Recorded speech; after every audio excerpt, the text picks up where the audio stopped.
कृष्ण गोविन्द हरे मुरारे, हे नाथ नारायण वासुदेव।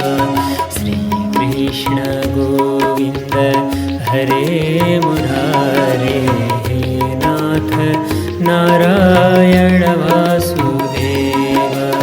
अनंत वैकुंठ मुकुंद कृष्ण, अनंत वैकुंठ मुकुंद कृष्ण गोविंद दामोदर माधवेति। श्री कृष्ण गोविंद हरे मुरारे, हे नाथ नारायण वासुदेव, हे नाथ नारायण वासुदेव, हे नाथ नारायण वासुदेव। देवहूति महाराजले भन्नुभयो, प्रभु बडा सङ्कट छ नि, यो प्रकृतिले यो जीवलाई कहिले पनि छोडेकी हुन्न। यो शरीर प्रकृतिको, यहाँ बसेको यो आत्मा जीवात्मा यसरी समाएको छ। यसरी यिनीहरूको परस्पर अन्योन्याश्रय सम्बन्ध छ। यी एकमा अर्को आश्रित भएका छन्। जसरी एउटा पृथ्वीमा र गन्धमा अन्योन्याश्रय सम्बन्ध छ।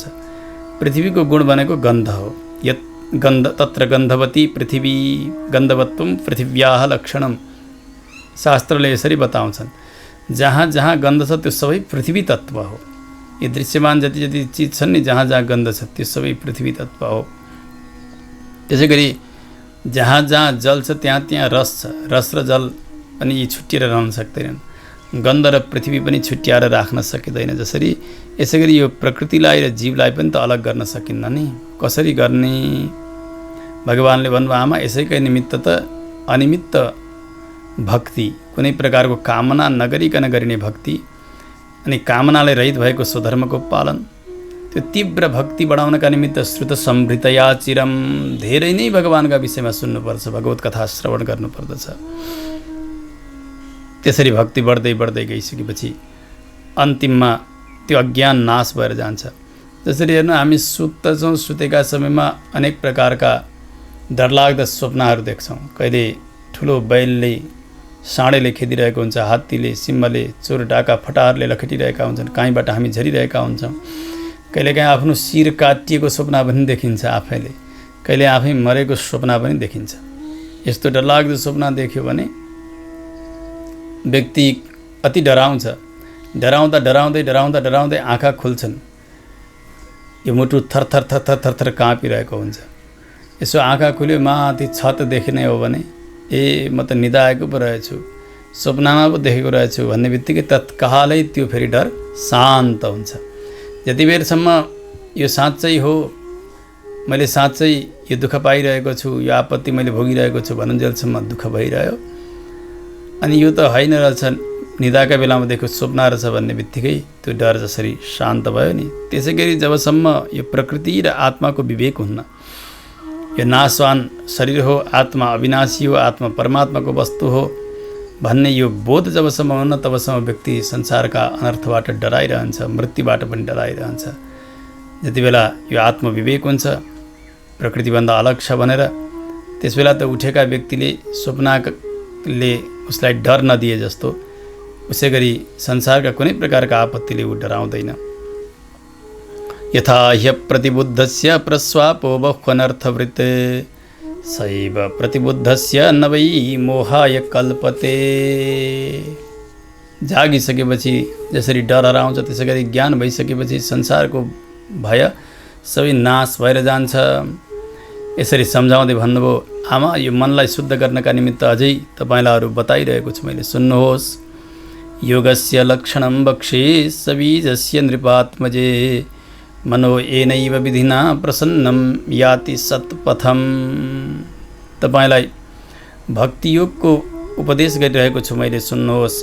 अष्टाङ्ग योगले युक्त भएको भक्तियोग, जुन भक्तियोग साधन सप्तकबाट उत्पत्ति भएको, अघि बताइयो विवेक विमोक अभ्यास क्रिया कल्याण, त्यसै गरी अनवसाद र अनुद्धर्ष, त्यस भक्तियोगलाई पोषणको काम अष्टाङ्ग योगले गरेको हुन्छ। अष्टाङ्ग योगसम्मको कार्य क्रियायोगभित्र कर्मयोगभित्र पर्दछ। क्रिया कर्मयोग अनि ज्ञानयोग यी दुवै भक्तियोगका सहकारी हुन्, अङ्ग हुन्। त्यस कारणले कर्मयोग र ज्ञानयोग बढाएर लिएर जाने हो भने मात्रै भक्तियोग पनि दृढ बन्दै जाने हुन्छ। त्यसो हुनाले तपाईँलाई म साधनले सहित यो भक्तियोगको उपदेश गरिरहेको छु, त्यो सुन्नुहोस्। हेर्नु, पहिले त यो भक्तियोग बढ्नका निमित्त भगवानको साक्षात्कार हुनु पर्यो, त्यसका लागि अष्टाङ्ग योगको साधना। त्यस पछाडि अझै तीव्र यो योगको ज्ञान योगको अभ्यासद्वारा भित्र आत्मान्तर्यामी भगवानमा त्यो मन पुगेर त्यसलाई विषय गर्ने, त्यसमा नित्य निरन्तर चिन्तन गरिरहने स्थितिमा पुग्ने र अनि त्यसमा प्रेम बढाउने स्थितिको सीमासम्म ज्ञान योगले काम गर्दछ। त्यस पछाडि नित्य निरन्तर अब त्यो जसलाई देखेको छ त्यसलाई तैलधारावत अविच्छिन्न स्मृति सन्तान रूपा एउटा तेलको धारो जसरी नटुटिकन खस्दछ, यसै गरी पूर्व अनुभूत भगवत स्वरूपलाई बार चिन्तन गरिरहनु, स्मृति गरिरहनु, त्यसलाई भक्ति भनेर बताइएको छ। भक्तिको त्यो स्वरूप हो। योगका 8 अङ्गहरू छन् अष्टाङ्ग योगका, जो भक्ति योगका लागि अत्यन्तै आवश्यकीय अङ्गका भित्र पर्दछन्। महर्षि पतञ्जलिले बताउनुहुन्छ, यम नियम आसन प्राणायाम प्रत्याहार धारण ध्यान समाधयः अष्टौ अङ्गानि।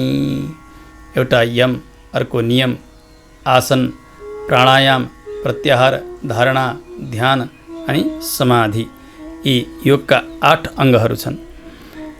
त्यसमध्ये 8 अङ्गमध्ये यम नियम आदि गरेका जति बताइएको छ त्यसका पनि क्रमहरू यहाँनेर एक एक गरेर बताउनुहुन्छ।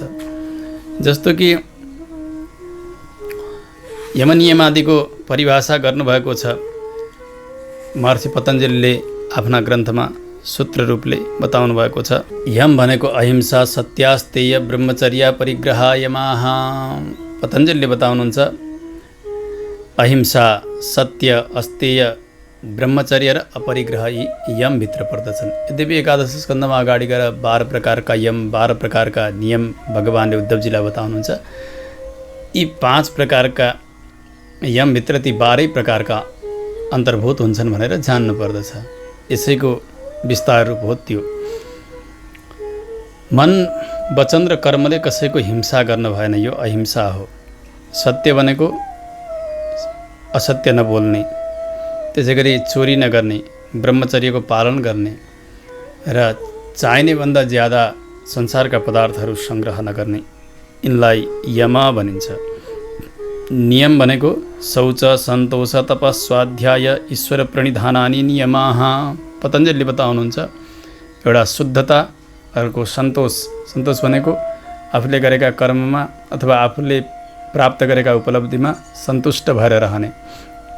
तपस्या, जो द्वन्द्व हुन्छ नि, गर्मी जाडो अथवा राग द्वेष, कहीँ सुख दुःख, मान अपमान, सम्पत्ति विपत्ति आदि गरेका जति पनि द्वन्द्वहरू छन् त्यसको सहन गर्नु, यसलाई तपः भनिन्छ। स्वाध्याय भनेको शास्त्रको अध्ययन, त्यसमा पनि मोक्षप्रद शास्त्रहरूको अध्ययन।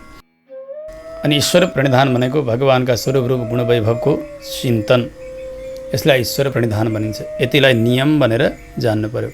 आसन भनेको स्थिरम सुखम आसनम, एकै आसनमा धेरै समयसम्म सुखपूर्वक रहन सक्ने अभ्यास, यो आसन हो। त्यस पछाडि प्राणायाम भनेको तस्मिन् सति श्वास प्रश्वासयोर्गति विच्छेदः प्राणायामः।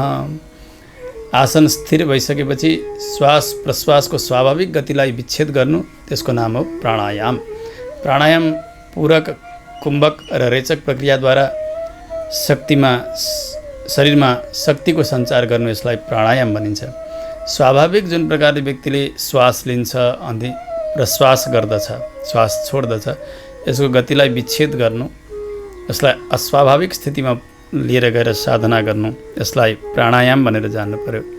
प्रत्याहार भनेको स्वविषया संप्रयोगे चित्त स्वरूपानुकार इव इन्द्रियाणाम प्रत्याहारः। यी इन्द्रियहरू सबै आफ्ना विषयतर्फ दौडिरहेका छन्। यो आँखो रूपतर्फ, कान शब्दतर्फ, जिब्रो रसतर्फ, नाक गन्धतर्फ, यसरी त्वगिन्द्रिय स्पर्शतर्फ संसारतर्फ यसरी तानिरहेका छन् यिनीहरूले। यिनीहरू सबैलाई अन्तर्मुखी बनाउनु अथवा बहिर्मुखी नै छन् भने पनि यिनीहरू सबैलाई भगवत चिन्तन परक बनाउनु यिनीहरूलाई। यी इन्द्रियहरूद्वारा जसरी तसरी भगवानको सेवा बनोस् त्यस्तो बनाउनु। आँखाले भगवानको स्वरूपको दर्शन गर्ने, कानले भगवानको कथाको पान गर्ने, जिब्राले भगवानका नामको उच्चारण गर्ने, भगवानका चरणमा अर्पण गरिएकी तुलसीको सुगन्ध नाकले लिने, त्यसै गरी भगवत श्री विग्रहको स्पर्श गर्ने त्वगिन्द्रियले यसो गर्ने हो भने यसलाई प्रत्याहार भनिन्छ। उपनिषदले भन्छन् कि इन्द्रियहरू सदैव बाहिरै दौडिनेवाला छन्। पराञ्ची खानी व्यतृणत स्वयम्भूः तस्मात् पराङ पश्यति नान्तरात्मन्। पराञ्ची खानी, इन्द्रियहरू सबै बाहिर दौडनेवाला छन्। यिनीहरूलाई बाहिरबाट भित्र अन्तर्मुखी बनाउनु यसको नाम हो प्रत्याहार। अति क्लिष्ट प्रक्रिया हो यो योगमा। सबैभन्दा क्लिष्ट भनेको प्रत्याहार प्रक्रिया। यति दौडन्छन् विषयमा, तर यसलाई सजिलैसँग निर्वहन गर्नका लागि भक्तियोगमा सम्भावना छ भनेर कुलशेखर आलवारले मुकुन्दमाला नाम गरेका स्तोत्रमा प्रत्याहारको सुन्दर प्रक्रियालाई बताउनु भएको छ। आलवारले भन्नुहुन्छ, जिह्वे कीर्तय केशवं मुररिपुं चेतो भज श्रीधरं पाणी द्वन्द्व समर्चयाच्युत कथा श्रोत्रद्वयत्वं शृणु कृष्णं लोकय लोचनद्वय हरेर्गच्छाङ्घ्रियुग्मालयं जिघ्रघ्राण मुकुन्द पाद तुलसीं मूर्धन्नमाधोक्षजम्।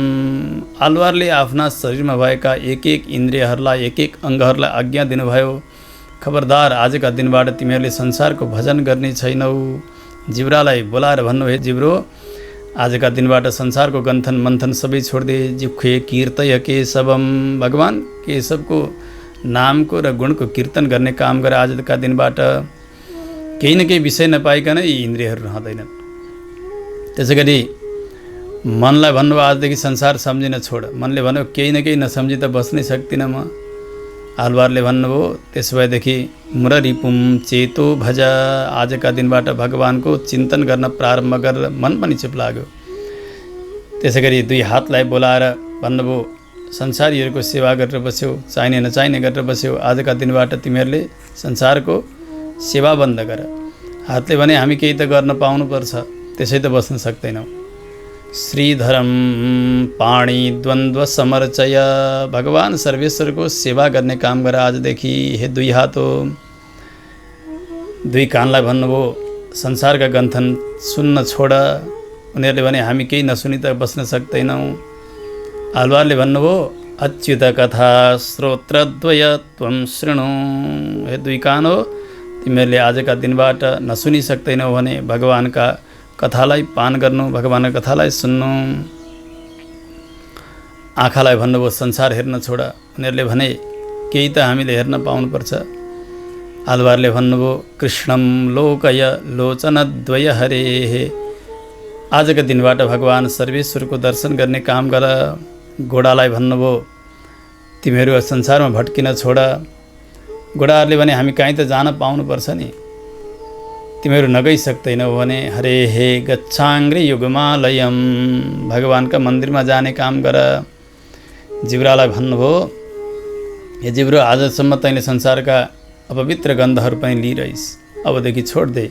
उसले भने, मैले केही न केही गन्ध त लिनै पर्दछ।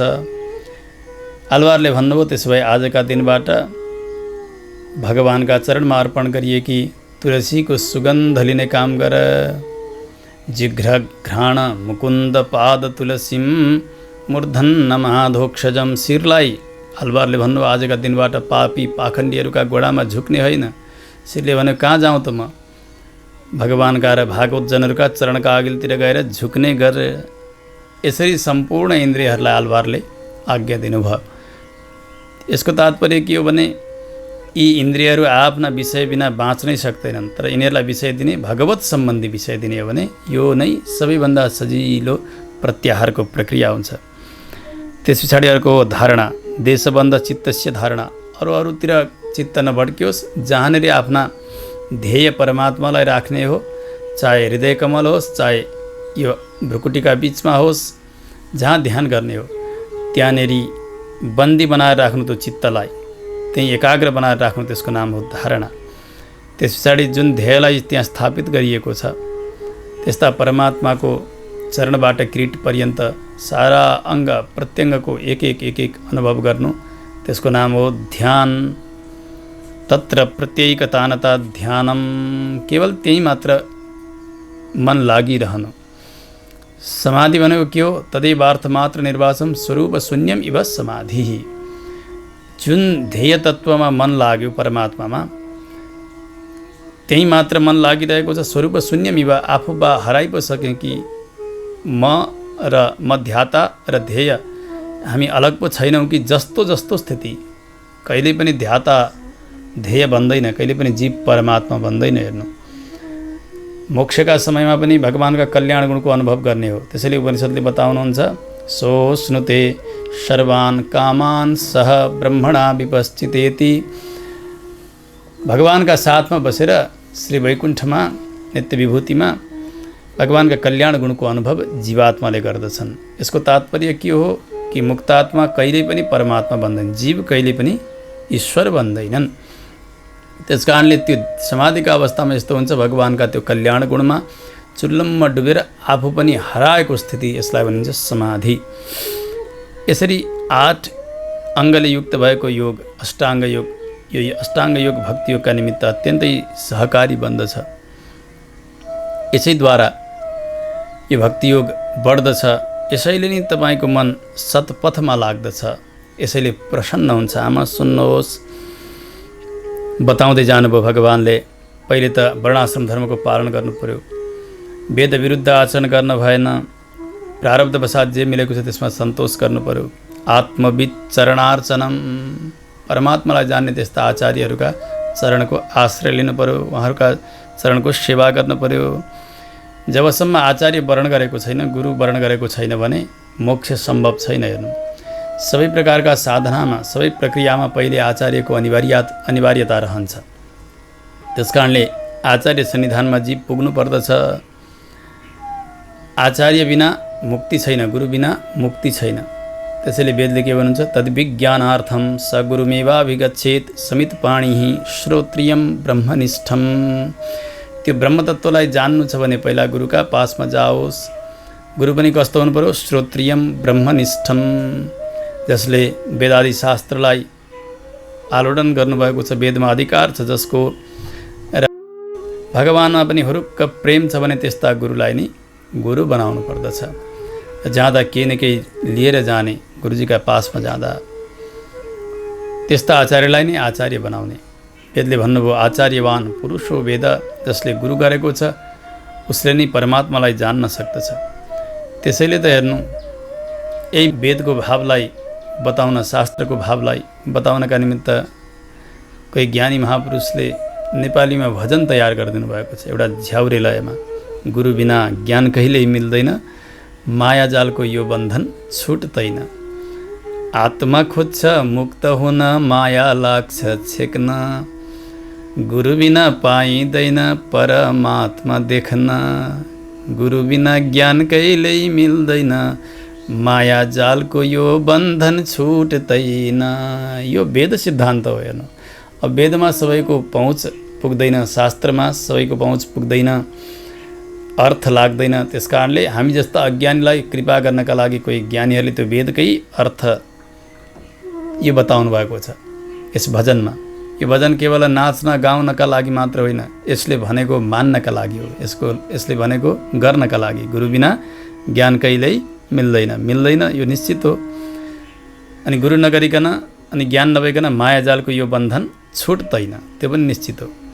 आत्मा खोज्छ मुक्त हुन, सबैलाई मोक्ष त चाहिएको छ, तर माया लाग्छ छेक्न, मायाले छेकिदिन्छ। अनि गुरु बिना पाइँदैन परमात्मा देख्न। अब देख्नै पाइँदैन भने भेट्न कसरी पाइने? देख्न त अलिक टाढाकालाई पनि देखिन्छ, त्यसरी टाढैबाट त भगवानलाई देख्न सकिन्न भने झन् नजिकै पाउन भेट्नै त कसरी सकिन्छ र? त्यस कारणले अवश्य पनि आचार्य वर्ण गर्नुपर्दछ। त्यस्ता ज्ञानानुष्ठान सम्पन्न प्रामाणिक आचार्यका सन्निधिमा जाने, अब उहाँहरूका साथमा रहेर सङ्गति बनाएर उहाँहरूका उपदेशलाई श्रवण गर्न थालेपछि बिस्तारै बिस्तारै ग्राम्य धर्मबाट निवृत्ति हुँदै जान्छ। यी गाउँका संसारका अनेक प्रकारका रीतिरिवाजहरू छन् जो शास्त्रसँग सम्बद्ध छैनन्, ती सबैमा वैराग्य आउँदै गयो, मोक्ष धर्ममा प्रेम बढेर जान्छ। अब त थोरै भोजन गर्नुपर्छ साधकले, धेरै भोजन गर्यो भने साधना लाग्दैन। अनि एकान्तमा बस्ने, मन वचन कर्मले कसैलाई दुःख नदिने, सत्य बोल्ने, चोरी नगर्ने, जति आवश्यकता छ त्यति मात्र परिग्रह गर्ने, सङ्ग्रह गर्ने। अनावश्यक पदार्थहरूको सङ्ग्रह गर्यो भने मन त्यही नै लागिरहन्छ। त्यस कारणले धेरै सङ्ग्रह गर्नुहुन्न जीवनमा। ब्रह्मचर्यको पालन गर्ने अनि तपस्या, शुद्धता इत्यादिले युक्त भएपछि स्वाध्याय गर्ने, भगवानको सेवा गर्ने, भगवानमा प्रेम बनोस् भन्नका निमित्त भगवानका लीलाको ध्यान गर्नुपर्दछ। वैकुण्ठ लीलाभिध्यानम समाधानम तथात्मनः। भगवानका कथा धेरै सुन्यो भने भगवानमा प्रेम बन्दै जान्छ। संसारमा पनि कोही व्यक्तिमाथि प्रेम हुनका लागि उनका विषयमा धेरै सुनिएको हुनुपर्दछ। एकान्त स्थलमा बस्ने, प्राणायामद्वारा आफ्नो शरीरलाई ठिक राखिएको छ। यो मेरुदण्डलाई सिधा बनाएर आफ्ना दुई दृष्टिहरू नाकका अग्रभागमा लगाउने ध्यान मुद्रा। स्वनासाग्रावलोकनः काष्ठां भगवतो ध्यायेत्। त्यस पछाडि हृदय कमलमा भगवानको सुन्दर स्वरूपलाई सजाएर दर्शन गर्ने, ध्यान गर्ने। भगवान कस्तो हुनुहुन्छ? प्रसन्न मुद्राको हुनुहुन्छ, फक्रिएका कमलदल जस्ता भगवानका मुखाकृति। त्यसै गरी भगवानका नाभिबाट कमल प्रकट भएको छ। नीलोत्पल, नीलकमल जस्तो श्यामल वर्ण भगवान। शङ्खचक्र गदापद्म 4 हातमा लिइबक्सेको छ। नीलोत्पल दलश्यामं शङ्खचक्र गदाधरं लसत पङ्कज किञ्जल्क पीत कौशेयवाससं। कमलको पराग जस्तो चमचम चम्कने पीताम्बर धारण भगवानले गर्नुभएको छ। श्रीवत्सले चिन्हित हुनुहुन्छ वक्षस्थलमा। त्यसै गरी ज्योतिर्मय कौस्तुभमणिलाई भगवानले धारण गर्नुभएको छ, वनमाला धारण गर्नुभएको छ, किरीट कुण्डलले सुसज्जित हुनुहुन्छ। यति सुन्दर भगवान हुनुहुन्छ। हेर्नु, अति सुन्दर चिज भयो भने त्यहाँ हाम्रो मन लागिरहन्छ। नहेरौँ भन्दा पनि त्यो आँखाले त्यो सौन्दर्यलाई देखेर उतैतर्फ तानिरहन्छ, आँखो यता फर्कनै चाहँदैन। त्यस कारणले भगवान अति सुन्दर हुनुहुन्छ। दर्शनीयतमं शान्तं मनो नयनवर्धनम। मनलाई पनि र आँखालाई पनि खिचिरहने त्यस्तो भगवान दर्शनीय हुनुहुन्छ। भगवान किशोर अवस्थाको हुनुहुन्छ। ध्यान गर्दाखेरि भगवानको बाल्यावस्थाको पनि होइन, वृद्धावस्थाको पनि होइन। किशोर अवस्था भनेको लगभग 14-15 वर्षको उमेर जस्तो हुन्छ। त्यस्तो स्थितिको भगवानको ध्यान गर्नु पर्यो। भगवानका चरणबाट एक एक सुकोमल अङ्गको अनुभव गर्दै गर्दै गर्दै भगवानका किरीटसम्म दृष्टिलाई लिएर जाने आरोहका क्रमले, फेरि अवरोहका क्रमले तत्तत सुकोमल अङ्गको अनुभूति गर्दै गर्दै भगवानका पादतलसम्म आउने, यसलाई भनिन्छ ध्यान। अत्यन्त सुन्दर ध्यानको विधि यहाँ बताउनु भयो भगवान श्री कपिल देवले। हेर्नु, सबैभन्दा पहिलो कुरा त आहार विहार इत्यादिको यसमा अनिवार्यता रहेकै छ ध्यान लाग्नका निमित्त। आहारले अति नै प्रभाव पार्दछ ध्यान लाग्नमा र नलाग्नमा। व्यक्तिले चाहिने नचाहिने खायो भने त्यो मन कलुषित हुन्छ, भगवान कति लाग्दैन। हामीले जो आहार गरेका हुन्छौँ नि, त्यो आहारको धेरै ठुलो हिस्सा हाम्रो मल बनेर जान्छ, मूत्र बनेर जान्छ। त्यस पछाडि एक हिस्सा, अलि ठुलै हिस्सा शरीरमा लाग्दछ। अनि य लघिष्ठम तन मनः उपनिषदले बताउँछन्, त्यो सूक्ष्म अंश हुन्छ, त्यसले मन बनेको हुन्छ।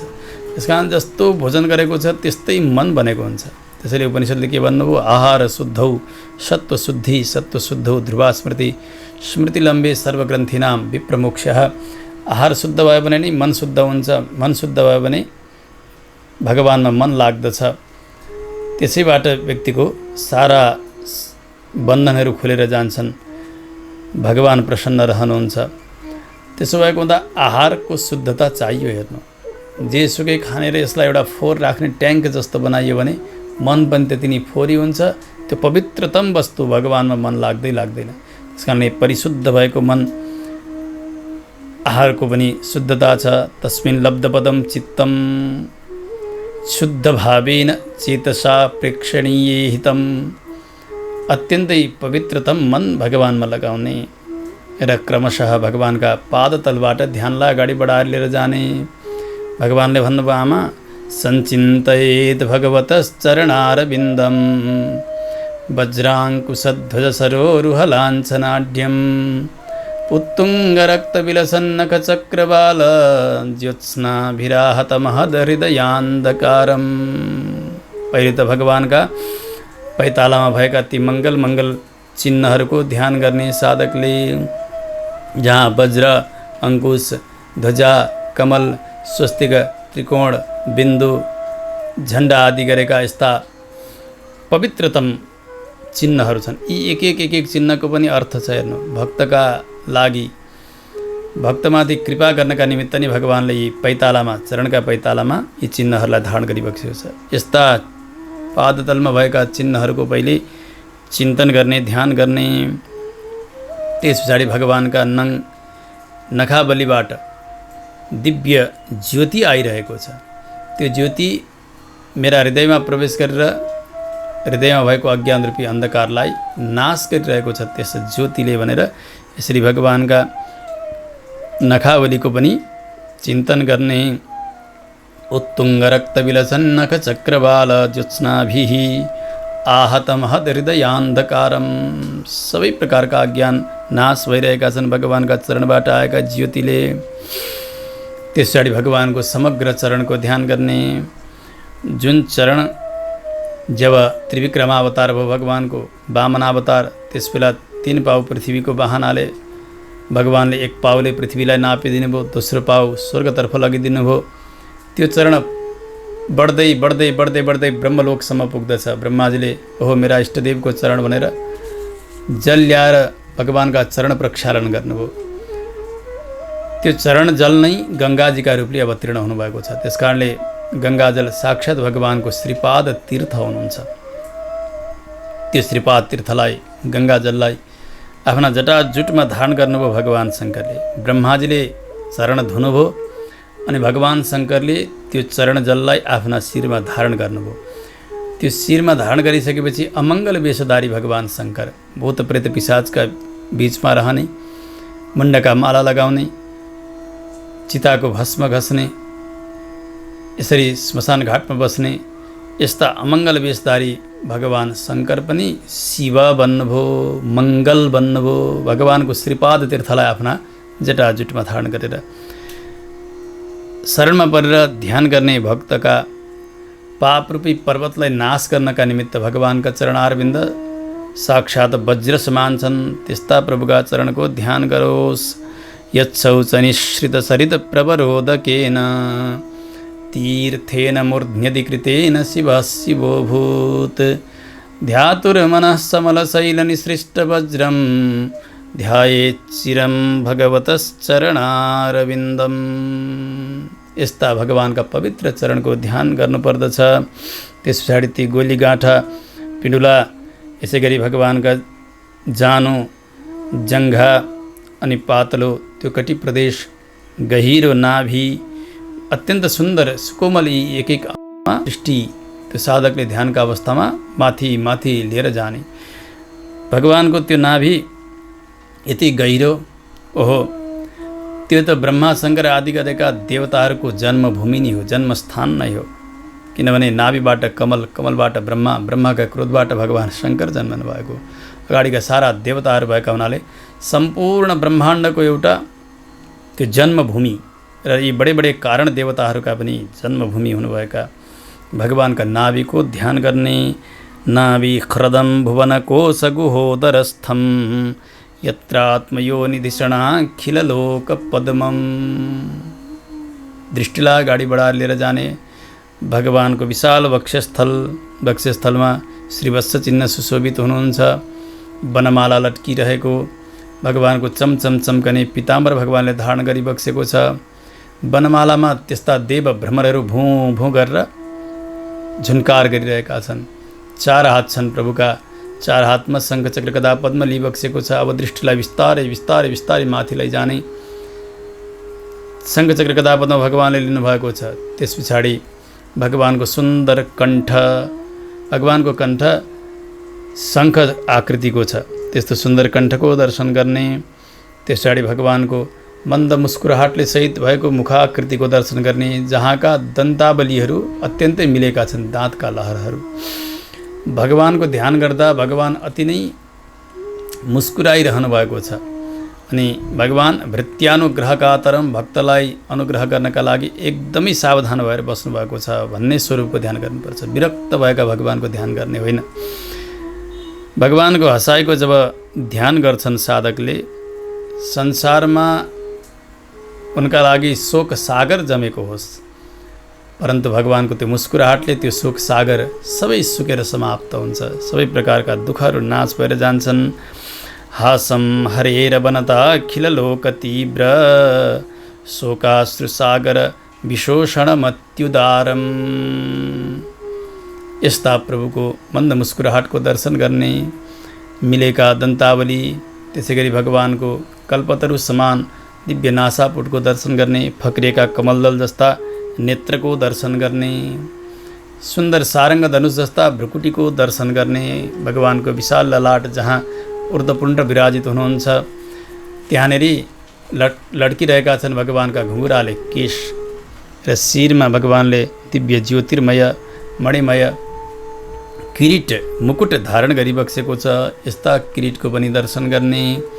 यसरी भगवानका पादतलका चिन्हबाट दृष्टिलाई बिस्तारै बिस्तारै बिस्तारै माथि लैजाँदै आरोहका क्रमले किरीट पर्यन्त ध्यान गरिसकेपछि फेरि अवरोहका क्रमले बिस्तारै तत्तत अङ्गको अनुभूति गर्दै गर्दै गर्दै गर्दै गर्दै फेरि पादतलसम्म आउनुपर्छ। यो हो ध्यानको प्रक्रिया भनेको। हेर्नु, ध्यान गर्न बस्ने भनेर आँखा यसो बन्द गरेर ध्यान हुन्न।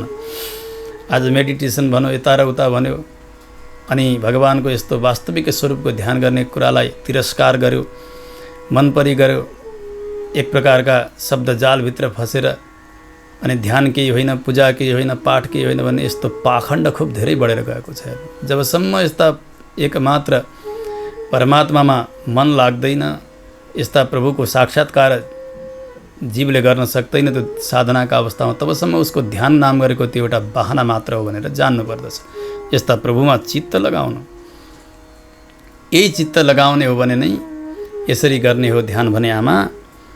मन शुद्ध हुन्छ, आत्मा के हो, परमात्मा के हो र प्रकृति के हो यसलाई सहजै जान्न सकिन्छ। भगवानले सुन्दर ध्यान योगको वर्णन गर्नुभयो। देवहूति महाराजले भन्नुभयो, प्रभु भक्ति योगको मार्गलाई बताउनुहोस्, कति प्रकारका छन् भक्ति योग। यहाँ 4 प्रकारका भक्ति योग भगवानले बताउनुभयो साधकका भाव अनुसार।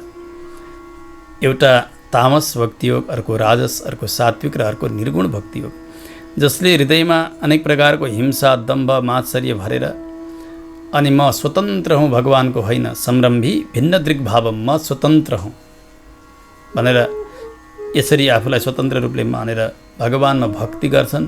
त्यो पनि भक्तै हो, त्यो तामसी भक्त हो र उनले गरेको भक्ति योग तामस भक्ति योग हो। संसारका विषयका निमित्त मेरो भक्ति गर्छन् नि आमा, ऐश्वर्यका लागि मेरा मूर्तिमा गएर पूजा गर्दछन्, त्यस्ता भक्तहरू राजसी भक्त हुन्। उनले गरेको जो साधना जो हो त्यो राजस भक्ति योग हो।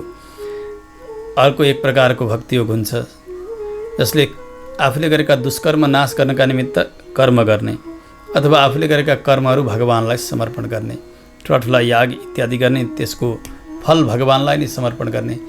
यस्ता योगलाई सात्विक योग भनिन्छ, सात्विक भक्ति योग। यसदेखि माथिको एउटा स्थिति हुन्छ, मद्गुण श्रुतिमात्रेण मयि सर्वगुहाशय, मेरा गुणानुवाद श्रवण गरेर मनको गति केवल म परमात्मामा मात्र लगाएका छन्। जसरी गङ्गाजी नित्य निरन्तर बगिरहनुहुन्छ, गइरहनुहुन्छ, गएर समुद्रमा मिलिरहनुहुन्छ नठुट्टिकन, त्यसै गरिकन नित्य निरन्तर मनको वृत्ति मेरा चरणमा अर्पण गरेका छन् भने त्यस्ता भक्तले गरेको साधना त्यो निर्गुण भक्ति योग हो। कुनै प्रकारको कामना छैन, त्यहाँ कुनै प्रकारको फलाशा छैन। यहाँसम्म कि त्यस्ता भक्तले त सालोक्य, साष्टी, सामिप्य, सारूप्य आदि गरेका, साहिज्य आदि गरेका यी मुक्तिलाई पनि उनीहरूले चाहँदैनन्। दीयमानम न गृह्णन्ति। साहिज्य मुक्तिलाई त एउटा उपल्लो कोटिको मोक्ष मानिएकै छ। सायुज्य मुक्ति भनेको भगवान समान गुण योग सायुज्यम, यसरी शास्त्रले बताएका छन्। अरू मुक्तिहरू हुन्छन् जो भगवानको समान लोक प्राप्त हुने, भगवानको समान ऐश्वर्य प्राप्त हुने, अनि भगवानको नजिक जाने, अनि भगवानको जस्तै स्वरूप बनाउने, अनि भगवानसँग ऐक्य हुने आदि गरेका कैवल्य आदि गरेका मुक्तिहरू। यी सबैलाई दिए तापनि जुन भक्तले चाहनुहुन्न नि उहाँ निर्गुण भक्त हुनुहुन्छ र उहाँले गरेको भक्तियोग निर्गुण भक्तियोग हो। केवल भगवानको सेवा मात्र चाहने, भगवानको सेवादेखि अतिरिक्त अरू केही चिज नचाहने यस्ता भक्तियोगलाई नै उत्तम भक्तियोग भनेर शास्त्रले बताएका छन्।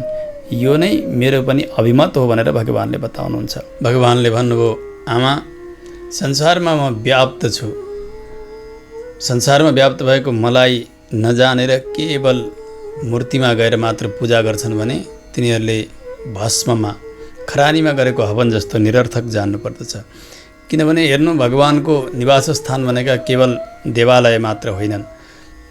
भगवान अन्तर्यामितया सर्वत्र विराजमान हुनुहुन्छ। पशु पक्षी प्राणी सबैका हृदयमा भगवान रहनु भएको छ। त्यस कारणले स्वार्थका निमित्त निरीह पशुलाई मार्ने काट्ने यो के भयो त भन्दा भगवान बस्ने स्थानलाई भत्काएको जस्तो भयो। भगवानको निवास स्थान, भगवानको मन्दिर हो नि त्यो। त्यस कारणले भगवानले भन्नुभयो, त्यस्तालाई मैले कसै गरी पनि कृपा गर्ने छैन। जसले प्राणीहरूमाथि द्रोह गर्दछन्, हिंसा गर्दछन् अनि मन्दिरमा गएर पूजा गर्छन् भने यिनीहरू कहिल्यै पनि मेरा कृपाका भाजन हुँदैनन्, यिनीहरू दण्डनीय हुन्छन्। हित्वार्चाम भजते मौढ्याद भस्मन्येव जुहोति सह द्विषतः परकाय माम। यी निरीह प्राणीका शरीरमा बसेको म तिनीहरूसँग द्रोह गर्दा मेरै द्रोह गरे समान हुन्छ। त्यस कारणले यसरी सर्वत्र व्याप्त भएको मलाई नजानेर अरू सबैसँग द्रोह गरेर गएर मन्दिरमा मात्र पूजा गर्नाले म कति पनि खुसी हुन्न र त्यो साधनाको कोही अर्थ छैन।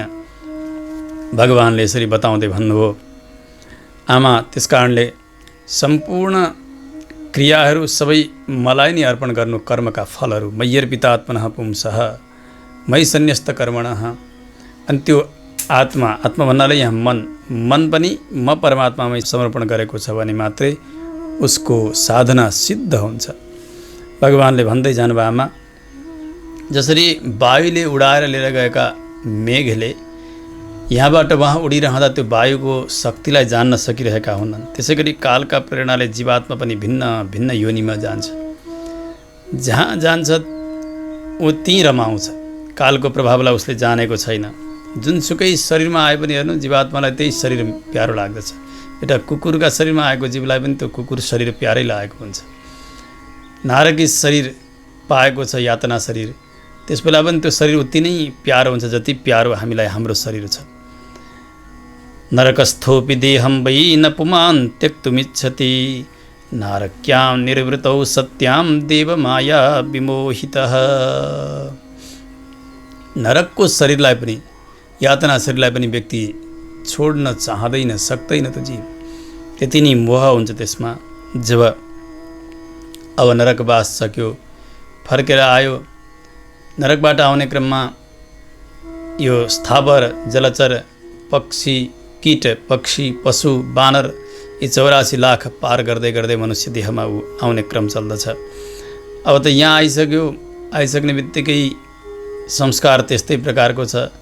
आएर आफ्नो देह पोषणका लागि अथवा कुटुम्ब भरण पोषणकै निमित्त ऊ यति लागेको हुन्छ, यति अपराध प्रारम्भ गर्यो उसले। हो आत्म जाया सुतागार पशु द्रविड बन्धुषु निरूढ मूल हृदय आत्मानं बहुमन्यते। किनभने भगवानकी मायाले विमोहित भएको छ नि, यिनीहरूमा आसक्ति बढेको छ। यिनीहरूको सङ्ग्रहमा र यिनीहरूको पोषणमा नि आफूले ठुलो पुरुषार्थ गरे भनेर व्यक्ति जान्दछ।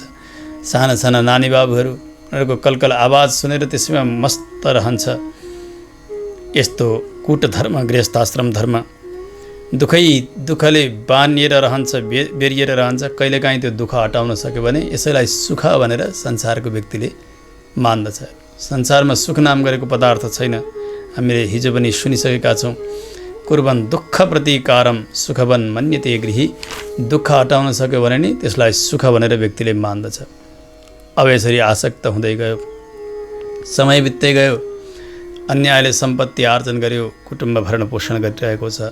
सन्तानलाई दिनुपर्ने भनेको जम्मा संस्कार हो अनि शिक्षा हो। हेर्नु, सम्पत्ति होइन। तर न संस्कार दिएको छ न त शिक्षा दिएको छ। अपराध गरिकन यिनीहरूलाई भरण पोषण गरिरहेको छ भने अन्तिममा त्यस्ता पिताको, त्यस्ता माताको कस्तो दशा हुन्छ भगवान कपिलदेव यहाँ बताउँदै हुन्छ। अब त शरीर जीर्ण शीर्ण बनेको छ, दाँत फुक्लिएका छन्, आँखाले देख्न छोड्यो, कानले सुन्न छोड्यो, शरीरमा आसक्ति छ। घरमा बसेको व्यक्ति यसरी रहन्छ जसरी हेर्नु जोत्न सकुन्जेलसम्म त्यो गोरुलाई किसानले बिहानै उठेर खोले घाँस सबै चिज दिएर सेवा गर्दछ। जब बुढो हुन्छ त्यो गोरु त्यसलाई पानी पनि समयमा सोधिदिँदैन जसरी, त्यसै गरी त्यो बुढो गोरुको जस्तो स्थिति ती पिताजीको ती माताजीको। किनभने सन्तानलाई संस्कार दिएको छैन भने उनीहरूले कर्तव्य कसरी जान्दछन् र के गर्नुपर्छ पितालाई के गर्नुपर्छ मातालाई जानेका हुन्नन् ती सन्तानले। जीवनभर अपराध गरिकन उनीहरूलाई पालन गर्यो। तर आज भयो त्यस्तो दशा। बुढेसकालमा नाद्रियन्ते यथा पूर्वम किनासा इव गोजरम, बुढो गोरुको जस्तो स्थिति हुन लाग्यो। अब त रूप पनि सबै विरूप भइसकेको छ, खाएको पनि पच्दैन, चेष्टा पनि गर्न सक्दैन शरीरले। घरमा पालिएको एउटा कुत्ता हुन्छ नि त्यस्तै स्थिति हुन लाग्यो। त्यो कुत्ताले कतिखेर ल्याएर मलाई भातको डल्लो फ्याँकिदिन्छन् भनेर पर्खेर बसेको हुन्छ। यसै गरी कतिखेर मलाई खान देलान भनेर ती पिता ती माता पर्खेर बसेका हुन्छन्। अपमानजनक रूपमा ल्याएर दिएको चिज पनि आहा आहा गरेर खाएर बस्नु परेको हुन्छ।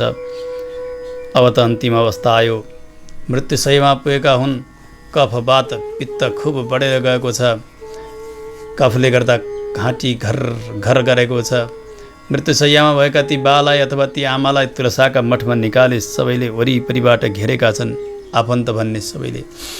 कसैलाई ती पिताप्रति माताप्रति कुनै प्रकारको प्रेम सद्भाव त छँदै छैन, किनभने संस्कार छैन ती सन्तानहरूमा। अरूले केही भन्देलान् कि भनेर अँध्यारो मुख लगाएर वरिपरि बस्दछन्। अनि स्वार्थ छ त्यहाँ पनि कि ती पिताले केही लुकाएर काहीँ राखेका छन् कि केही मलाई दिएर जान्छन् कि केही अन्तिममा भनी पो दिन्छन् कि। त्यस बेलासम्म पनि त्यो गृद्ध दृष्टि त्यो सन्ततिको भइरहेको हुन्छ। हेर्नु जो संसारमा आसक्त छन् नि त्यस्ताको स्थिति यही नै रहन्छ। बोलाउँछन् पिता पिता माता माता, उस बेला बोल्न सकिरहेका हुन्नन्। वाच्यमानोपि न ब्रूते काल पास वसङ्गतः, कालका पासका अधीनमा गइसकेका छन्। राम राम भन्नुहोस् कसैले आएर भनिदियो भने राम राम भन्ने बित्तिकै उनलाई वज्र हाने जस्तो हुन्छ, किनभने जीवन पर्यन्त राम नामसँग उनी खेलेका छैनन्। त्यति कष्ट हुन्छ। हेर्नु प्रत्यक्ष गाउँघरमा अहिले पनि देख्न पाइन्छ जो अत्यन्तै आसक्त व्यक्ति छ, प्राण जाने बेलामा भगवानको नाम उसका लागि बाण हाने जस्तो हुन्छ, वज्र हाने जस्तो हुन्छ। भगवानका भक्त हुन् जसले समयबाट भगवानका नामको अभ्यास गरेका छन्, उनलाई सफल औषधि दिए जस्तो हुन्छ, एकछिन रुन कराउन बन्द गर्दछन्। यही हो संसारी र भगवानका भक्तमा अन्तर बनेको। त्यस कारणले जीवन त्यस्तो नारकी बनाउन हुन्न। समयबाटै भगवानको शरणागति गर्ने, समयबाटै भगवानको भजन गर्नुपर्छ। अन्तिममा पनि भगवानका नाम लिँदा आनन्द आओस्, यो हो जीवन भनेको। अब त अन्तिम अवस्था भयो। यमराजका दूतलाई उसले देख्दछ, हातमा पास लिएर आएका छन्। अनेक प्रकारका डरलाग्दा स्थिति, तिनीहरूका टेढा नजर छन्, दाँत कटकट कटकट गरेका। त्यस्ता यमराजका दूतलाई देख्ने बित्तिकै डरले उसले मलमूत्र त्याग गरिदिन्छ। अपराधीहरूको प्राण प्रायः अधोद्वारबाट जान्छ भनेर शास्त्रले बताएका छन्। गयो यातना देह मिल्यो, बानेका छन् पासले, कोर्राले पिट्दै पिट्दै अब त्यसलाई लिएर जान लाग्दछन् यमपुरीतर्फ, नरकतर्फ। पृथ्वीबाट दक्षिण पश्चिम कोण 79,000 योजन टाढा नरक छ भनेर शास्त्रले बताउनु भएको छ। नवतिम नवचाध्वनः, त्यति लामो मार्ग त्रिभिर मुहुर्तैर द्वाभ्याम वा नीतः प्राप्नोति यातना। 3 या 2 मुहुर्तमा यमराजका दूतहरूले त्यहाँ पुर्याउँछन्, अनेक प्रकारको यातना दिन्छन्। बाटामा कहिले सर्पले वृश्चिकले अथवा कुनै कुत्ताहरूले टोक्छन्, झम्टिन्छन्, चित्कार गर्छ, तातो बालुवामा हिँड्नुपर्छ, कहिलेकाहीँ आराका धारमा चिरिनु पर्दछ, अग्निमा जल्नुपर्छ, कहिले खाडलमा फ्याँकिदिन्छन्। अत्यन्तै रोदन गर्छ, कष्ट हुन्छ, परन्तु त्यसबाट दया गर्ने कोही पनि हुन्नन्। वैतरणीको बाटो भएर यो गयो तामिश्र अन्धतामिश्र रौरवादी गरेका नरकमा। उसले कस्तो अपराध गरेको त्यसै प्रकारको यातना तत्तत नरकमा गएर उसले भोग गर्दछ। भगवानले भन्नुभयो, आमा यास्तामिश्रान्धतामिश्र रौरवाद्याश्च यातनाः भुङ्क्ते नरो वा नारी वा मिथः सङ्गेन निर्मिताः। चाहे पुरुष होस् चाहे स्त्री होस्, यसले परस्पर आसक्ति भएर जुन प्रकारले अपराध कमायो उसले गएर नरकमा पाक्नै पर्दछ। यातना भोग्नै पर्दछ। अब नरकमा यातना भोगिसकेपछि फेरि नीचे नीचे वृक्षादि गरेका योनिहरू हुँदै, जलचर हुँदै, कीट हुँदै, त्यसै गरी पक्षी, पशु अनि बानर हुँदै हुँदै अब यो जीवलाई 84 लाख पार गरिसक्ने अवस्थामा भगवानले ल्याइ पुर्याउनुहुन्छ। 84 लाख त यसले पार गर्यो। 84 लाख योनि पार गर्नाले मात्रै पनि मनुष्य देह यसलाई मिल्न सक्दैन। भगवान कपिलले भन्नुहुन्छ आमा देवहूतिलाई, माता कर्मणा दैवनेत्रेण जन्तुर्देहोपपत्तये स्त्रिया प्रविष्ट उदरम पुंसो रेतः कणाश्रयः। कर्मणा दैवनेत्रेण, यसको 84 लाख पार भइसकेपछि पनि यसले गरेका केही सुकृतमाथि मेरो दृष्टि पर्नुपर्दछ, भगवानको दृष्टि पर्न पर्यो। भगवानको कृपा नभइकन 84 लाख पार गर्नाले मात्रै पनि हामीलाई यो मानव शरीर मिल्न सक्दैन। हेर्नु, यो वायुमण्डलमा अनन्त अनन्त आत्माहरू भड्किरहेका छन्। सबैले शरीर प्राप्त गरेका छैनन्, किनभने सबैलाई भगवानको दृष्टि परेको छैन। भगवानको दृष्टि जसमा पर्दछ, पिताजीको वीर्यको आश्रय लिएर माताका गर्भमा प्रवेश गर्यो। जुन दिन त्यो जीव प्रवेश गर्दछ, एक रातमा त्यो एउटा तरल पदार्थ जस्तो हुन्छ। करलम त्वेकरात्रेण पञ्चरात्रेण बुद्बुदम, 5 रात बितेपछि एउटा पानीको फोको जस्तो बन्दछ त्यो गर्भस्थ शिशु। 10 दिन भएपछि एउटा बैरको दानो जस्तो हुन्छ। त्योभन्दा अगाडि गएपछि एउटा अन्डा जस्तो बन्दछ। 1 महिना भइसकेपछि उसको शरीरको भाग र शिरको भाग अलिअलि छुटिन लाग्दछ। 2 महिना हुन्छ त्यो गर्भको शिशु, उसका हात गोडाहरू सबै अब बिस्तारै बिस्तारै निस्किन लाग्दछन्। 3 महिनाको भइसकेपछि लिङ्ग छिद्रो भवस्त्रीभिः, यो छोरो हो कि यो छोरी हो भन्ने यो लिङ्ग सङ्केत देखा पर्दछ। त्यस समयसम्ममा नङ, रौँ, हाड, चर्म, छाला इत्यादिको पनि विकास भइसकेको हुन्छ। जब 4थो महिनामा त्यो गर्भको शिशु पुग्दछ, 7 अस्थि, मज्जा, मेद आदि गरेका सप्त धातुहरूको विकास हुन्छ। 5 महिनामा त्यो गर्भको बालकलाई अब भोक लाग्दछ, प्यास लाग्दछ। भगवानले भन्नु, आमा जब त्यो गर्भको शिशु 6 महिनामा पुग्दछ नि, त्यसलाई साल नालले घेरेको हुन्छ। अब आमाका दाहिने कोखमा बिस्तारै त्यो चल्न सुरु गर्दछ, चाल त्यसले दिन थाल्दछ। कुक्षौ भ्राम्यति दक्षिणे, आजको विज्ञानले जुन कुरा बताउँदैछ हेर्नु, भगवानले उसै समयमा शास्त्रमा यसरी आज्ञा गरिसक्नु भएको छ। 3 महिना भएपछि छोरो हो कि छोरी हो अल्ट्रासाउन्ड गरेर अहिले निर्णय गर्दछन्। कहिलेकाहीँ त्यो निर्णय पनि फेल हुन्छ, परन्तु भगवानको निर्णय कहिले पनि हुन्न फेल। 3 महिनामा नै लिङ्ग सङ्केत देखा पर्ने हो। त्यस हुनाले विज्ञानलाई पनि अनुसन्धानका लागि आधार भनेका हाम्रा शास्त्रहरू नै हुन्। भगवानले भन्नुभयो 6 महिनामा अब यो आमाका दाहिने कोखमा अलिअलि चल्न थाल्यो। त्यस समयमा उसलाई भोक लाग्दछ। आमाले जे खान्छन् त्यही रस नै प्राप्त गर्ने हो। गर्भवती अवस्थामा त्यस्तै आमाहरूलाई पिरो, अमिलो, चर्को, रुखा, सुखा यस्तो भोजन गर्ने इच्छा हुन्छ। त्यही रस त्यो बालकले पाउने हो। हेर्नु, त्यो सुकोमल रक्तपिण्डले युक्त भएको त्यो बालक, त्यसलाई त्यो कठोर रस पुग्दा, त्यो पिरो, चर्को, अमिलो रस पुग्दाखेरि पटक पटक त्यो मूर्छा पर्दछ। यति कष्ट हुन्छ त्यो गर्भको शिशुलाई। ओहो, मातृभुक्तैः उपस्पृष्ट सर्वाङ्गोत्थित वेदना, शरीर सबै जलिरहेको हुन्छ त्यो गर्भका शिशुलाई। अब त शरीर बढ्दै गयो। मानौ एउटा सानो पिँजरामा ठुलो पक्षीलाई थुनेको छ भने कस्तो हुन्छ। शिर र त्यो गोडा एकै ठाउँ बनाएर कुण्डलाकृति बनाएर बसेको छ। काहीँ चल्न सक्ने स्थिति छैन। मल र मूत्रको त त्यो गड्डा नै हो। अत्यन्तै दुर्गन्ध छ। त्यहाँ भएका कीटाणुहरूले त्यसलाई टोक्दछन्। पटक पटक त्यो मूर्छा परिरहन्छ। मूर्छा माप्नोति उरुक्लेशः, कति हो कति कष्टको सीमा छैन। शास्त्रले यसरी बताउँछन्। हेर्नु, 28 प्रकारका 21 प्रकारका नरकहरू छन्। त्यहाँ त जस्तो अपराध गरेको छ त्यसै प्रकारको उसले यातना भोग्दछ। परन्तु यो गर्भ भनेको त समग्र नरकको एउटा सूक्ष्म भोगाइ हो। जस्तो 3 घण्टाको एउटा चलचित्र तयार भयो भने त्यसको कास्टिङ देखाउँछन् नि 5 मिनटमा के मूलभूत विषयहरू छन् भनेर। त्यस कारणले सम्पूर्ण नरकको कास्टिङ भनेको यो गर्भ हो। हेर्नु, यति यातना, यति पीडा हुन्छ कि सबै प्रकारको नरक यसले 9 महिनाभित्र भोग गर्दछ। आमाका कोखभित्र बसेर कष्ट बढ्दै गयो। अब 7 महिना बित्यो। 7 महिना बितिसकेपछि उसलाई पहिले 100 जन्म अगाडिका सारा कर्महरू याद हुन्छन्। कुन कुन जन्ममा मैले के अपराध गरेको थिएँ, के कारणले आज मैले यहाँ आउनु पर्यो, यो सबै त्यो बालकलाई थाहा हुन्छ। कष्ट धेरै भयो। त्यस अवस्थामा भगवान् सर्वेश्वर शङ्खचक्र गदा पद्मधारी स्वरूपमा त्यो बालकलाई दर्शन दिनका निमित्त गर्भभित्र प्रवेश गर्नुहुन्छ। हेर्नु, आजसम्म कुनै पनि शास्त्रले भगवान् नारायणदेखि अतिरिक्त गर्भका बालकको रक्षाका निमित्त अरू देवता गएको प्रसङ्ग बताएका छैनन्। गरुड पुराणमा पनि यही बताउनुहुन्छ, अरू शास्त्रले पनि यही। श्रीपतिम जगदाधारम शङ्खचक्र गदाधरम। भगवान् शङ्खचक्र गदा पद्मधारी साक्षात् लक्ष्मीपति भगवान् हुनुहुन्छ। त्यस्ता प्रभुलाई देख्यो त्यो बालकले, गदगद भयो। अब आफूले गरेको अपराध पनि सम्झन्छ, भगवानको कृपालाई पनि सम्झन्छ। गर्भको शिशुले हात जोडेर भगवानसँग रुँदै प्रार्थना गर्न लाग्यो, प्रभो तस्योपसन्नमवितुं जगदिच्छयात् नाना तनुर्भुवि चलच्चरणारविन्दं सोऽहं व्रजामि शरणं ह्यकुतो भयं मे येने दृशी गतिरदर्श्य सतोनुरूपा।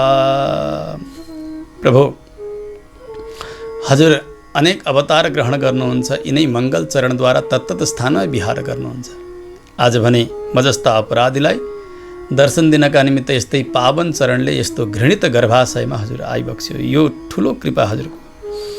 त्यस्ता चरणको म शरणागति गरिरहेको छु। सोहम व्रजामि शरणम। हजुरको चरणको शरणागति गर्छन् जसले त्यसलाई कुनै प्रकारका आपत्तिले छुन सक्दैन। प्रभु, जुन दशा मलाई मिलेको छ आज यो गर्भवास, म जस्ता अपराधीका लागि उपयुक्त सजाय हो यो। यसमा हजुरको कुनै गल्ती छैन, कुनै प्रकारको हजुरले कमजोरी गर्नुभएको छैन। म यस्तै अपराधी थिएँ, यी अपराध भोग्नका निमित्त आज मैले यो गर्भमा आउनु परेको छ प्रभु। परन्तु जतिसुकै अपराधी भए तापनि यो गर्भवास अत्यन्तै कष्ट हुँदो रहेछ। हे प्रभु, हे जगदीश, हे जगतका कारण प्रभु, एउटा पाँच भौतिक शरीरभित्र अर्को पाँच भौतिक शरीर लिएर आमाका गर्भभित्र अर्को शरीर लिएर बस्नुपर्दा कति हो कति पीडा। त्यसमा पनि मलमूत्रको यो खाडलभित्र यति दुर्गन्धभित्र म बसेको छु, यति कष्ट भइरहेको छ कि आमाका पेटमा जलेको यो जाठराग्नीले जलेर म झिल्सिरहेको छु। अति नै पीडा भइरहेको छ प्रभु। यहाँबाट निस्कनका निमित्त म एक एक महिना गनेर बसिरहेको छु, दिन गनेर बसिरहेको छु। आज त 7 महिना भयो, 7 महिना र 1 दिन भयो, 2 दिन भयो, यसरी पल पल गनेर बसिरहेको छु प्रभु। कतिन्जेल मैले यहाँ बस्ने। अब त कृपा गरी बक्सियोस्, मलाई यस पीडाबाट बाहिर निकाल्दी बक्सियोस्। इच्छन्नितो विवसितुं गणयन् स्वमासान् निर्वास्यते कृपणधीर भगवन् कदानो। कहिले मलाई यहाँबाट निकाल्दी बक्सन्छ हे प्रभु, हे दया सागर प्रभु। आज यस्ता अपराधीलाई पनि यस्तो घृणित गर्भाशयमा आएर हजुरले जो दर्शन दिबक्स्यो, जुन कृपा गर्नुभयो, यो उपकार, यसको प्रत्युपकार गर्ने मसँग कुनै सामर्थ्य छैन। केवल यी 2 हात जोड्दछु, हजुर आफ्ना कृपाले आफै प्रसन्न हुनुहोस्। गर्भस्थ शिशुले हृदय भगवानसँग प्रार्थना गर्यो।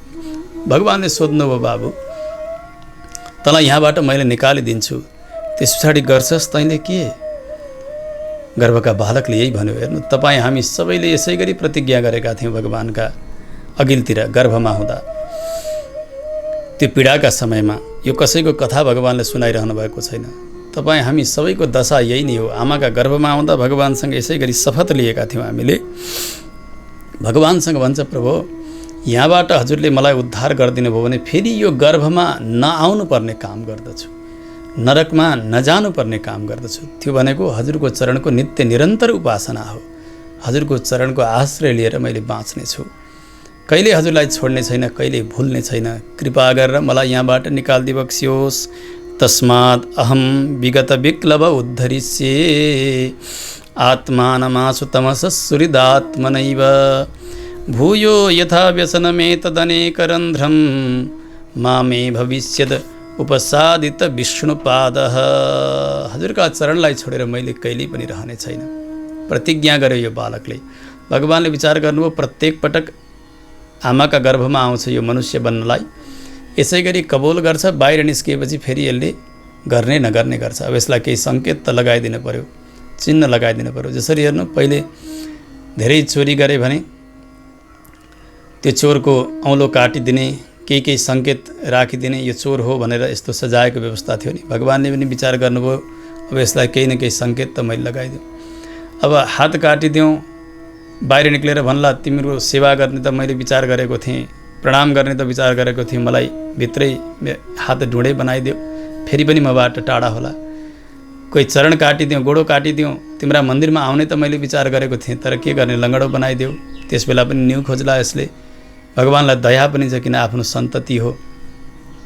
त्यस कारणले भगवान्ले विचार गर्नुभयो यसका कुनै हात गोडा केही पनि मैले अब अङ्गभङ्ग गर्ने छैन, यसलाई एउटा सङ्केत लगाइदिनु पर्यो भनेर भगवान्ले आफ्नो हातमा भएको शङ्खचक्र त्यो गर्भस्थ शिशुका शरीरमा 20 ठाउँ लगाइदिनु भयो। हेर्नु, हातका 10 औँला, घोडाका 10 औँलामा कि चक्रको चिन्ह हुन्छ कि शङ्खको चिन्ह हुन्छ। अरू कुनै देवी देवतान्तरका चिन्हहरू हाम्रा शरीरमा स्वाभाविक रूपमा आउँदैनन्। त्यसैबाट जान्नुपर्छ कि गर्भमा कसले गएर रक्षा गर्यो, केवल भगवान्ले रक्षा गर्नुभयो। जन्मेपछि लगाएका शङ्खचक्र होइनन् यिनीहरू। जन्मेपछि त त्यही शङ्खचक्रकै विरोध गर्न थाल्यो, शङ्खचक्रधारी भगवान्कै विरोध गर्न थाल्यो व्यक्तिले कहिले लगाएर। त्यस कारणले 10 ठाउँ शङ्खचक्र हातमा अनि 10 ठाउँ शङ्खचक्र चरणमा घोडामा लगाइदिनु भयो भगवान्ले। भगवानको अभिप्राय यो हो कि बाहिर निस्किसकेपछि उसले बिहानै हात हेर्ला, कराग्रे बसते लक्ष्मी, जहाँ शङ्खचक्र त्यहाँ भगवान्, जहाँ भगवान् त्यहाँ लक्ष्मी। त्यसो हुनाले त्यो शङ्खचक्र भएको ठाउँ यसो हेर्न लाग्ला अनि झस्केला, हो मैले गर्भमा यस्तो कबुल गरेको थिएँ, बाचा गरेको थिएँ, म आज के गर्दैछु, मैले त भगवानको भजन गर्नुपर्दछ, सन्मार्गमा रहनुपर्छ भनेर यो अनुशासनमा रहला भनेर भगवान्ले लगाइदिनु भएको। हेर्नु, आज यो हात हेर्दाखेरि त्यो गर्भको कबुल गरेको हुन्छ भनेर व्यक्ति हातै हेर्न छोडिदिए बिहान उठेर। यति धूर्त व्यक्ति बन्दै गइरहेको छ। भगवानसँग हामीले यो कबुल गरेका थियौँ, भगवान्ले वहीँ नै शङ्खचक्र लगाइदिनु भएको हो। त्यस कारणले शास्त्रले यही भन्छन् कि गर्भमा गएर रक्षा गर्ने केवल भगवान हुनुहुन्छ र भगवानकै अघिल्तिर प्रतिज्ञा गरौँ जीवले, विष्णु हो सकाशात् उद्भूतम जगत् तत्रैव च स्थितम स्थिति संयमकर्ता छौ जगत हो यो जगत च सह।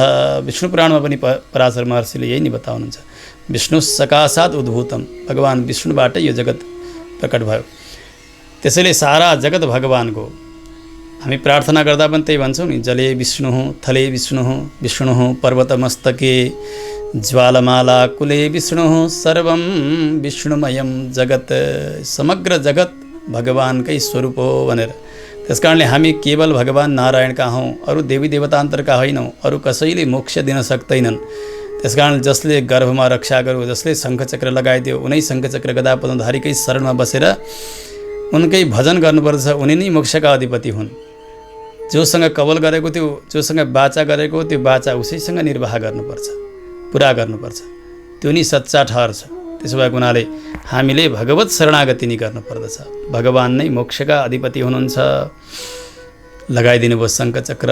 9 महिना भयो भगवान् बाहिर निस्कनु भयो। 9 महिना पूर्ण हुने बित्तिकै 10 महिना लागेपछि प्रसूति बाईद्वारा धकेलिएर त्यो सानो योनि छिद्रबाट त्यत्रो शरीर त्यो बालकको निस्कन्छ। त्यस बेला आमा पनि एकपटक मरे जत्तिकै हुन्छन्, त्यो बालक पनि मृतः प्राय भएर जन्मन्छ। यति कष्ट हेर्नु, शिर तलपट्टि, गोडा माथिपट्टि। जब जगतको सम्बन्ध भयो, पृथ्वीको सम्बन्ध हुने बित्तिकै सम्पूर्ण त्यो ज्ञान, भगवानको स्वरूप विषय ज्ञान जसरी भइरहेको थियो त्यो गर्भको बालकलाई आज सबै हरायो। भगवान् हराउनु भयो। हराउने बित्तिकै जोड जोडसँग त्यो रुन थाल्दछ। त्यो बालक रोएपछि त्यो बालकका पिता र माता भने हाँस्छन्, किनभने यो जिउँदै जन्मिएछ, बाँचेर जन्मिएछ। यदि त्यो बालक जन्मेर हाँसिदियोस्, नरोइदियोस्, यिनीहरू छाती पिटी पिटी रुन प्रारम्भ गर्दछन्, यो त मरेको जन्मिएछ भनेर। त्यसो हुनाले हेर्नु, संसारसँगको सम्बन्ध हाम्रो जन्मबाटै विपरीत छ। जुन जन्म दिने आमा हुन्, जन्म दिने पिता हुन्, त्यो बालक रोएका बेलामा यी हाँस्न सुरु गर्छन् भनेपछि संसारमा को आफन्त छ र? बालक जन्मियो। अब त हेर्नु, गन्धाती, थाङ्ना इत्यादिमा सुताएको छ, किरा कमिलाले टोक्छन्, यसलाई भोक लाग्यो भनेर दुध चुसाउँछिन् आमा। निद्रा लाग्यो भनेर सुताउन खोज्छिन्, कहिले निद्राले रुन्छ, धामी र झाँक्री कहाँ यहाँ लिएर जान्छन्। एक चाहिरहेको छ उसले सेवा, अर्को सेवा दिइरहेकी हुन्छन्। जीवनको प्रारम्भ त एउटा गन्धा वस्त्रबाट प्रारम्भ हुन्छ भने हेर्नु, हामीसँग छ नै के र जान्छ नै के होइन। अहिले त राम्रै कपडा पाइन्छन् नि गुरु भन्नुहुन्छ भने पनि त्यो राम्रै वस्त्र पनि एकछिनमा त्यो बालकले त्यस्तै थाङ्नो बनाइदिन्छ, फोहोरी बनाइदिन्छ। त्यस कारणले जीवनको प्रारम्भ त्यस्ता फोहोर वस्त्रबाट। यो नि वास्तविकता हो। अब शरीर बढ्दै गयो, शरीरका साथसाथ घमण्ड पनि बढ्दै बढ्दै जान्छ। शत्रुकै छोरो भए पनि हेर्नु बाल्यावस्थामा खेलाउँ बोकौँ लाग्छ। आफ्नै छोरो पनि ठुलो भइसकेपछि यदि भनेको नमान्ने फोरी भयो भने पर जा भनेर त्यो आमाले भनिदिन्छन्। अब त पुरुष हो भने स्त्रीमा आसक्ति, स्त्री हो भने पुरुषमा आसक्ति, फेरि उसै गरी विषय भोग, सन्तान उत्पत्ति, अपराध, फेरि नरक, फेरि 84 को फेरो। यसरी गर्भगति र नरक गतिलाई बताउनु भयो भगवानले। गीतामा 2 गतिहरूलाई शुक्ल गति र कृष्ण गति। शुक्ल गति भनेको अर्चिरादि गति जसलाई मोक्ष गति भनिन्छ, र कृष्ण गति भनेको धूम गति। धूम गति यहाँ काला बाटामा पनि 3 भेदहरू जसलाई नारकी गति, याम्य गति भनेर बताइन्छ। नरकमा गएर यातना भोग्ने, धेरै अपराध गरेको छ भने त्यहाँ जान्छ। अर्को गर्भगति, नरकबाट आउँदा होस् अथवा स्वर्गबाट आउँदा होस् ऊ आमाका गर्भमा आएर बस्दछ, यसलाई गर्भगति भनिन्छ। त्यस पछाडि अर्को हुन्छ स्वर्गादि गति जसलाई धूमगति भनिन्छ। धेरै पुण्य गरेको छ व्यक्तिले, यहाँ पुण्य भोगेर सकेन भने ऊ चन्द्रमाका लोकमा पुग्छ अथवा देवलोकमा पुग्छ, अमृत भोजन गर्दछ, अप्सराहरूसँग रमण गर्दछ। त्यो पुण्य जबसम्म रहन्छ तबसम्म त्यसले भोग गर्दछ। पुण्य सकिसकेपछि देवताहरूले माथिबाट घोक्र्याएर पठाइदिन्छन्, फेरि यहीँ आएर जन्मनु पर्दछ। त्यसो हुनाले हेर्नु, शास्त्र र ज्ञानीहरूका दृष्टिमा स्वर्ग भने पनि नरक भने पनि गर्भ भने पनि समान हुन् यदि मोक्ष गतिलाई अघिल्तिर राख्ने हो भने। स्वर्ग र नरकलाई तुलना गर्ने हो भने धेरै फरक छ, तर मुक्तिलाई अर्कातिर राखेर स्वर्ग तौलिने भने पनि नरक तौलिने भने पनि बराबर नै हो। किनभने स्वर्गबाट पनि यहाँ आउनुपर्छ, नरकबाट पनि यहाँ आउनुपर्छ। यात्रामा जाँदा जति खाजा लिएर गएको छ त्यति नै खान पाउँछ, खाइसकेपछि सक्दा आइसक्नुपर्छ। जसरी स्वर्ग जाँदाखेरि पनि पुण्यको पोको लिएर जाने हो, त्यो पोको सकिने बित्तिकै फेरि यहीँ जन्मनका लागि आउनु पर्दछ। त्यस कारणले स्वर्गलाई एउटा सुनको सिक्रीले बाँधिनु जस्तो र नरकलाई फलामको सिक्रीले बाँधिनु जस्तो बन्धन भनेर शास्त्रकारहरूले बताउनु भएको छ। त्यस कारणले स्वर्ग पनि शाश्वत सुख होइन, त्यहाँबाट पनि फेरि यहीँ आउनु पर्दछ। यसोस्ले आमा यी 3 गतिहरू, काला बाटाहरू, गर्भ, नरक र स्वर्ग, यसका निमित्त व्यक्तिले प्रयास गर्न हुँदैन। अर्चिरादि गतिका लागि प्रयास गर्ने, जुन गतिबाट गइसकेपछि पुनः यहाँ उसको आगमन हुँदैन। अर्ची भनेको अग्निको नाम हो, अग्निलोक हुँदै हुँदै जाने। यो निवृत्ति मार्गमा लागेका, जसलाई शरणागति मार्ग भनिन्छ, शरणागति मार्गमा लागेका व्यक्तिले मात्रै यो गतिलाई प्राप्त गर्दछन्। त्यसो हुनाले तपाईँले अविलम्ब मेरा चरणको शरणागति गर्नुहोस् र मेरै भजन गरेर बस्नुहोस्। तस्मात् त्वं सर्वभावेन भजस्व परमेष्ठिनं तद्गुणाश्रया भक्त्या भजनीय पदाम्बुजम। भगवानका चरणारविन्द अत्यन्तै भजन गर्न योग्य छन्। भक्तका एकमात्र आश्रय, त्यस्ता चरणको आश्रय लिएर बस्नुहोस्। भगवान वासुदेवमा गरिएको प्रगाढ भक्ति योगले संसारप्रति वैराग्य र भगवत विषय ज्ञान प्राप्त हुन्छ। यसैले नै तपाईँको कल्याण हुन्छ। यही शरणागति मार्गद्वारा नै मुक्ति सिद्ध छ। यसकै निमित्त मानव देह हो भनेर सुन्दर ढङ्गबाट भगवानले आमा देवहूतिलाई सम्झाउँदै भन्नुभयो, उपदेशको उपसंहार गर्दै, आमा मैले दिएको यो जो आत्मोपदेश हो नि, यो कुनै मूर्खलाई हजुरले नसुनाउनुहोला। भगवान र भक्तका अघिल्तिर झुक्न नजान्ने त्यस्तालाई पनि नसुनाउनुहोला। जो स्तब्ध छ, जसले आफूलाई स्वतन्त्र मान्दछ, ईश्वरभन्दा अलग मान्दछ त्यस्तालाई, जो धर्मध्वजी छ त्यस्तालाई, अनि इन्द्रियमा आसक्त, इन्द्रियका विषयमा आसक्त भएका, आफ्ना शरीर र घरमा आसक्त भएका यस्ता अपराधीहरूलाई मैले दिएको यो उपदेश नदिनुहोला। ना भक्ताय च मे जातो न मत भक्त दिशामपि। मेरो भक्ति गर्दैन भने त्यस्तालाई पनि यो ज्ञान हजुरले नदिनुहोला। र मेरा भक्तसँग जसले द्वेष गर्दछ नि त्यस्ता अपराधीलाई पनि हजुरले यो ज्ञान नदिनुहोला। जो श्रद्धालु छन्, जो मेरो चरणको भक्ति गर्दछन्, जो विनीत छन्, नम्र छन्, कुनै प्रकारको निन्दा गर्दैनन्, भक्तसँग सद्भाव गर्दछन्, सम्पूर्ण भूत प्राणीहरूमा मैत्री गर्दछन्, यस्ता सज्जनहरूलाई भने हजुरले खोजिकन यो ज्ञान दिनु भनेर भगवानले उपदेशको उपसंहार गर्नुभयो। देवहूति महारानीको हृदय अत्यन्तै भक्कानिएर आयो, आँखाबाट आँसुका धारा भएका छन्। भगवानसँग प्रार्थना गर्दै भन्नुहुन्छ, प्रभु कस्तो कृपा हजुरको। हजुर सम्पूर्ण जगतलाई आफूमा लीन गराएर एउटा बरका पातमा बालमुकुन्द भनेर शयन गर्ने जगतका पति, जगतका पिता, त्यस्ता भगवान आज मेरा गर्भमा आएर बास गरिबक्स्यो। मलाई आमा बन्ने सौभाग्य हजुरले प्रदान गरिबक्स्यो। प्रभु यो कति ठुलो कृपा हजुरको। यो कृपा मैले सदैव सम्झिरहनेछु। मैले यो उपकारको प्रत्युपकार कसरी गर्न सक्दछु र प्रभु? मैले त यही नै निश्चय गरेँ आज। अहो बत स्वपचोतो गरियान् यज्युखाग्रे वर्तते नाम तुभ्यम।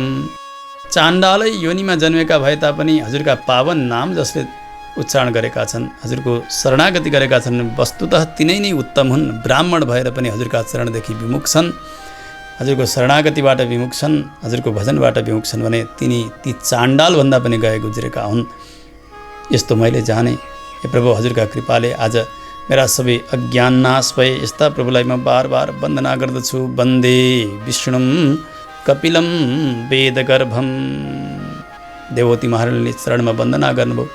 भगवानले भन्नुभयो, आमा यही मार्गद्वारा मैले जुन उपदेश गरेको छु, यही मार्ग शरणागति मार्गद्वारा आत्माको कल्याण गर्नुहोस्। प्रारब्ध सकिएपछि मलाई तपाईँले प्राप्त गर्नुहुन्छ। मलाई आज्ञा दिनुहोस्, म जान्छु तपस्याका लागि। भगवानले माता देवहूतिसँग आज्ञा माग्नुभयो। आमा केही बोल्न सक्नुभएको थिएन। देवहूति महारानीका चरणमा वन्दना गरेर भगवान सरासर माताजीलाई परिक्रमा गरेर जानुभयो गङ्गा सागरतर्फ तपस्याका निमित्त। यतातिर भगवान जाने बित्तिकै जसरी एउटा बाछो मरेका गाईको जस्तो स्थिति हुन्छ, त्यस्तै भयो देवहूति महारानीको। डङ्ग जमिनमा लड्नु भएको छ। सारा भोग्य पदार्थहरूमा वैराग्य आउँदै आएको छ। त्यस्ता सेता दुधका फिँच जस्ता शैयाहरू थिए, पलङ थिए, मोतीका झार लागेका, मणिका बत्तीहरू बलेका, रत्नका स्तम्भ भएका ती भोग्य पदार्थहरू सबैमा वैराग्य आउँदै गयो। भगवानले पनि छोड्नुभयो, पतिले पनि छोड्नुभयो। अब यी कुनै संसारका विषयमा आसक्ति छैन। एकमात्र प्रभुका चरणको चिन्तन गरेर बस्नुभएको छ। ध्यायति भगवद् रूपम यदाह ध्यान गोचरम। भगवानले जसरी ध्यान योगलाई बताउनु भएको थियो, त्यही प्रकारले भगवानको नित्य निरन्तर ध्यान गरेर बस्दै प्रारब्ध सिद्धियो। त्यो एकान्त भक्ति भगवानमा लागेको छ। शरीर ढल्यो। देवहूति महारानीको दिव्य तेजोमय श्री विग्रह धारण भयो उहाँको। उहाँले भगवत धामलाई प्राप्त गर्नुहुन्छ, उहाँको मोक्ष हुन्छ। भगवान श्री कपिलदेवले सुनाउनु भएको यो कपिलाष्टाध्यायी 8 अध्यायमा माता देवहूतिलाई दिनुभएको यो आत्मोपदेश छ। यसलाई जसले श्रवण गर्दछन् भने हे विदुर, भगवती कृतधिः सुपर्णकेतौ उपलभते भगवत्पदारविन्दम। भगवान सर्वेश्वर श्रीहरिका चरणारविन्दमा अत्यन्तै प्रगाढ भक्ति बनेर जान्छ। पत्थर जस्तो हृदय भएका व्यक्तिको हृदय पनि पग्लेर जान्छ यो उपदेशलाई श्रवण गर्दा, र अन्तिममा भगवत धामलाई प्राप्त गर्दछन्। यस्तो फलश्रुतिलाई बताएर मैत्री ऋषिले आज तृतीय स्कन्धलाई यहाँ विश्राम दिनुभयो। यहाँसम्म तृतीय स्कन्धको आख्यान भयो। अब चतुर्थ स्कन्धलाई फेरि मैत्री ऋषिले विदुरजीलाई उपदेश प्रारम्भ गर्नुहुन्छ। कृष्ण गोविन्द हरे मुरारे, हे नाथ नारायण वासुदेव, हे नाथ नारायण वासुदेव, हे नाथ नारायण